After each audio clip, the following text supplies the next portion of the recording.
Would you rather spend 2 hours of your time trying to learn a new track or spend 20 minutes and get the same results? I can learn any track in 20 minutes all by doing these extremely simple steps that I'm about to share with you. So if you have the attention span to watch this less than 10-minute video, I'll save you 2 hours of your time wasted on track. The first thing you're gonna want to do is find a fast lap. I would prefer that it's a world record lap, but it's fine if it's like a few tenths off the world record. Try to make sure that the hot lap does have telemetry because it is really helpful. And what you want to do when watching this lap is memorize the track layout.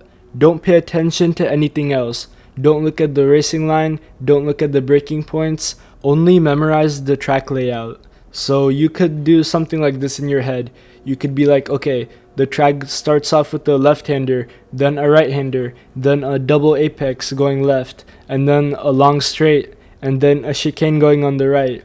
I just made this up at the top of my head, but if you go to any other track, I'm sure you can do this after watching just one lap. And now what you're gonna do is rewatch the same lap, but this time look at the racing line. So you could be like, okay, in turn 1 they stayed on the outside, then they cut across the next curb, they stayed to the outside, and then they moved to the inside, and then they took that 180-degree turn as a double apex.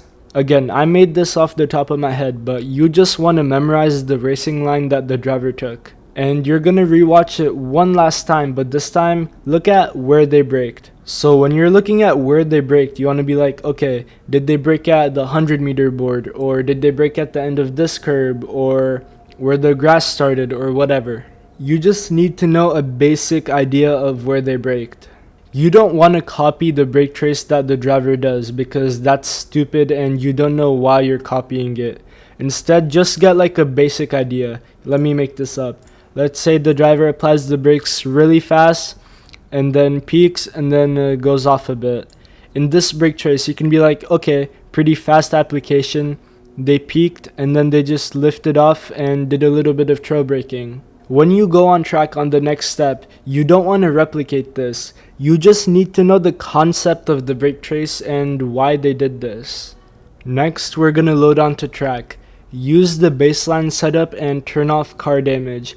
Car damage off is a game changer, especially when you crash and you don't have to reset to the pits and get new tires. What you're going to do first is a warm-up lap. In this lap, you're not going to trail brake at all and you're not going to have any aggressive inputs. The reason we're not trail braking is because if you've watched any of my other videos, you would know that trail braking leads to oversteer. And we don't want oversteer in cold tires on a track that we don't know. That's a recipe for disaster. And also don't have aggressive inputs. If you just slam on the brakes, you might lock up. And if you slam on the gas, you might spin out. So try avoiding aggressive inputs. After the warm-up lap, you're going to do a slow speed lap.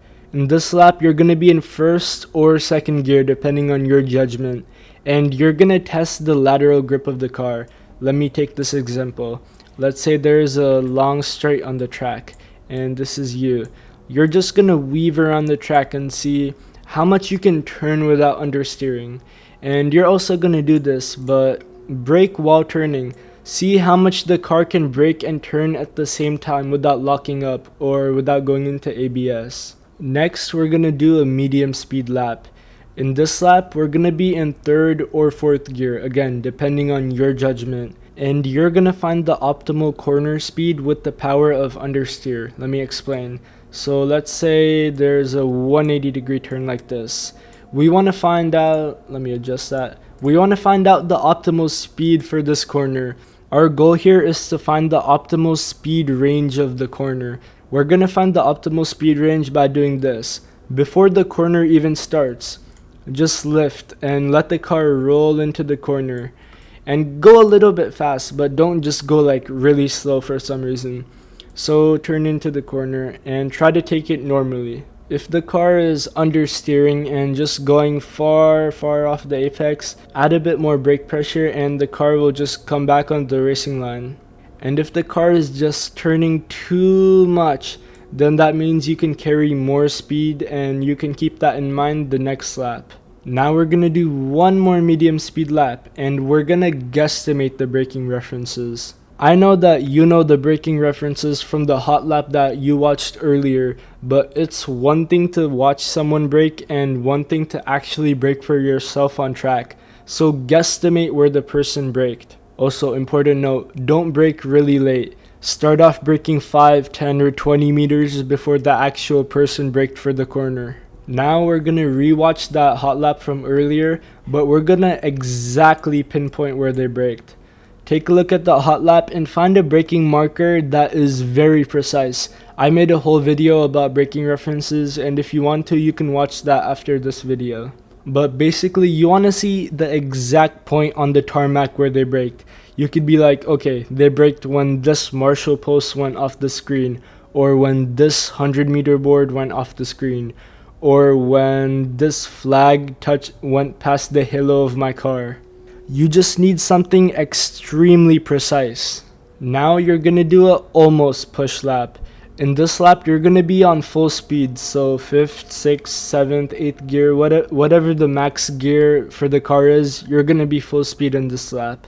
But it's an almost push lap because we're gonna be braking early in this lap. Brake 5 to 10 meters earlier than the hot lap video that you watched earlier. If you start off braking late, it's not gonna end well for you. Trust me. Okay, now we're gonna do another almost push lap. This time though, we're braking a bit earlier. This time we're braking 0 to 5 meters before the world record lap or the hot lap or whatever that you watched. Again, in this lap, you're gonna be full speed, full gears, full push and everything, but just brake a bit earlier. Now you're gonna do a full push lap. You're gonna brake late or even later than the guy of the hot lap that you watched. Just give it your all and push. Don't overdrive the car and put it into the wall though. You don't want to do that. Next, you're gonna rewatch the hot lap from earlier and take notes. You can be like, oh, okay, I'm taking a different racing line in this corner and I'm not trail braking as much as he is in this corner, my bad. Or I'm not applying as much throttle as this guy in that corner. You just want to know where you're losing lap time and where you can improve on that. Now you're gonna do one final push lap. In this lap, just give it everything. Again, similar to this lap, you want to push, but you don't want to overdrive the car. This lap is basically pretty much a combination of everything else that we've done so far. So give it everything that you've gotten learned from earlier. Oh yeah, and since you're learning a new track, you probably want to know how to make a car setup. Click this video on screen if you want to see how. Also subscribe if you want, and bye.